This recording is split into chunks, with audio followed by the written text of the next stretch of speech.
Është koha ta shfrytëzojmë shansin që ta zgjerojmë Bashkimin Evropian. Kështu shprehet eurodeputeti austriak Reinhold Lopatka, i cili thotë se është mirë ajo që po ndodh në malin e Zi dhe Shqipëri, por thekson se sheh shanse të mira edhe për Maqedoninë e Veriut. Si thash, duhet të shohim përparim në malin e Zi dhe në Shqipëri, por shoh edhe shanse të mira për Maqedoninë e Veriut. Bosnia dhe Hercegovina po përballet me situatë shumë të vështirë, sidomos me Republikën Srpska. Serbia ka shumë probleme, por gjithashtu edhe në Kosovë po përballen me probleme. Prandaj, dialogu Beograd-Prishtinë nuk është më qendër të interesit ton, sepse në qendër tani janë problemet e të dyja shteteve. Ajo shpreh se megjithatë procesi i anëtarësimit duhet të bazohet në merita.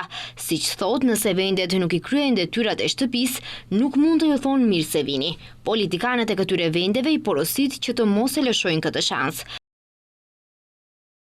Duhet i shohin shanset e këtij tregu të madh. Duhet i shohin shanset për të rinjët, për shembull, se kanë shans që të punojnë këtu në institucionet evropiane. Shumë kroat, rumun, qytetar nga Bullgaria, madje edhe në kabinetin tim, janë nga këto vende dhe gjithashtu, nëse shihni pas ndërshekuj, ato janë pjesë e Evropës dhe duhet që të shfrytëzojnë shanset e tyre. Mendoj se kjo është një shans e madhe për të rinjt. Politikanët nuk duhet ta lëshojnë këtë shans.